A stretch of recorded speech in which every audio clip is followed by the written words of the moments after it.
Tiens, salut. J'étais en train de chercher où se trouve le Wuhan en Chine. C'est la Chine.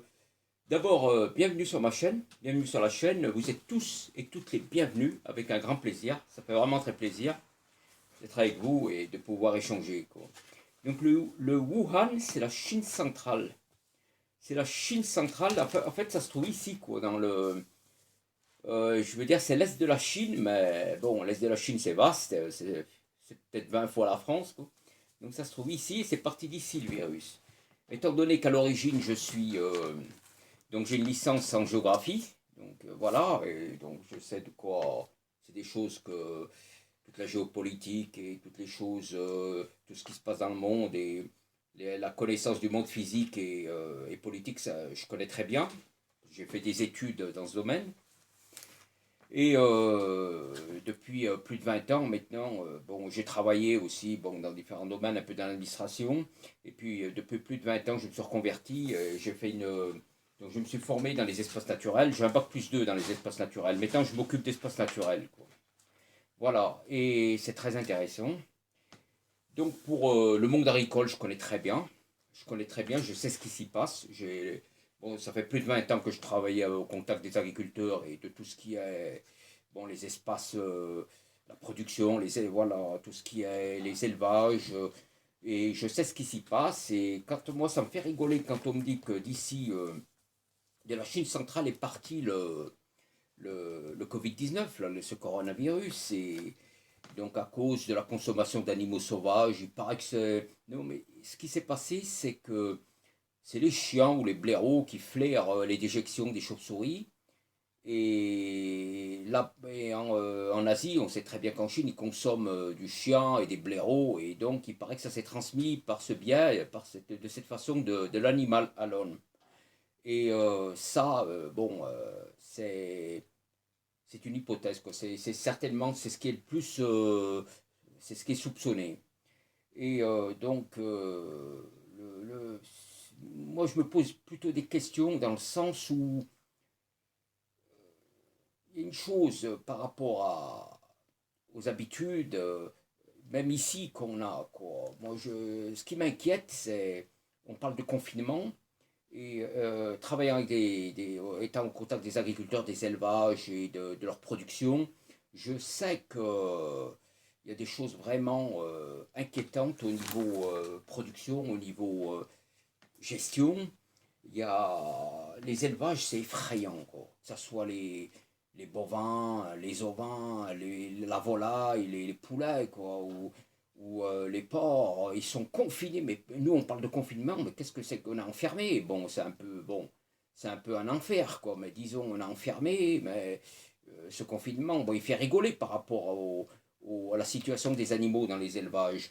Eux, ils sont pas confinés, ils sont ils vivent à l'épouvante, quoi, par rapport à ces élevages de volailles. C'est pour ça qu'il y a le poulet à la dioxine. Cet empoisonnement là voilà, à force de bourrer les animaux d'antibiotiques. Après, on mange ça, faut pas s'étonner, quoi. Le PCB en agriculture aussi, c'est effrayant, quoi. Donc dans les élevages, on bourre tellement les animaux d'antibiotiques parce qu'il y a des infections, il y a des problèmes sanitaires. Donc pour limiter tout ça, on les bourre d'antibiotiques, après on consomme ça, après il ne faut pas s'étonner qu'on chope des maladies, des infections, des cancers et compagnie, quoi. Et ça c'est inquiétant. Quand je vois en agriculture, là, par exemple aussi, l'appauvrissement des sols, au niveau avec les engrais, les insecticides, tous les pesticides qui sont utilisés, là, et tout, les sols, il n'y a plus de vie. Donc on consomme des aliments produits par l'agro-industrie, on va dire, qui s'en met plein les poches, et qui n'ont plus de richesse minérale, qui n'ont plus de nutriments, quoi. Donc voilà, on consomme des choses, après, voilà, on en tombe malade. En mangeant ça, on en tombe malade. Cette agro-industrie, là, est soutenue par des politiciens corrompus. Cette agro-industrie qui ne pense qu'à l'argent et voilà, qu'à générer des profits, ils nous empoisonne. Et moi, ça, je me dis que ça va durer combien de temps? C'est pour ça qu'il y a des problèmes d'infection, de virus. Des virus, de toute façon, pourquoi il y a les virus, il y en a plus il y en a 100 millions au mètre cube, quoi. Il y en a partout des virus. C'est quoi cette histoire de virus qui nous. vraiment, c'est époustouflant. Bon, il y a des choses, on a un système immunitaire, des virus, tous les jours on est au contact de virus. On a 2 kilos de bactéries en nous. On a plus de bactéries que de cellules. Et on a un système immunitaire qui nous permet de nous défendre. Tous les jours on est au contact des virus. Là, soudain, il y a un virus comme ça, un coronavirus, un nouveau virus, voilà, qu'on ne connaît pas, qui nous, voilà, qui attaque nos voies respiratoires et qui, voilà, et qui a tué près de plusieurs, maintenant on a 1 million de personnes dans le monde de morts, je crois, dans le monde entier, donc c'est incroyable.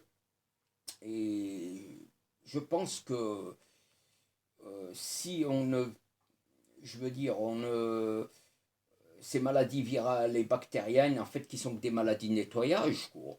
Si on ne prend pas conscience de, plutôt, je veux dire, de la façon dont on gère les choses et qu'on les organise, la production, l'économie, je pense qu'on va vers des situations encore pires, quoi. Parce que on prend des antibiotiques maintenant. Et les antibiotiques, bon, on sait très bien que les bactéries, les virus résistent à ça. Parce que, bon, c'est plus, je veux dire, c'est plus adapté par rapport à... Le problème, c'est notre système tel qu'il est organisé. Et c'est ça qu'il faut changer. Je crois qu'il y a beaucoup à faire. Et voilà. Donc, il serait bon que l'humanité prenne conscience de ça, changer notre mode de vie. Et ça serait une bonne. Je crois que ça serait vraiment une bonne chose. Voilà, c'était mon message. Voilà, donc j'espère que ça vous aura plu. Et voilà, écoutez, bon, moi j'essaie d'exposer les connaissances que j'ai par rapport à mon expérience. Et j'ai quand même une expérience de la vie.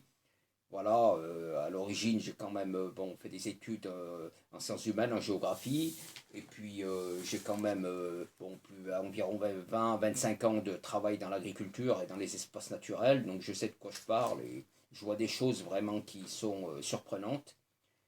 Et c'est, voilà, et je crois que il faudrait une prise de conscience. Voilà, j'espère que, écoutez, je vous laisse réfléchir à ça et j'espère que voilà que ça vous aura inspiré quoi. Allez, salut et à bientôt.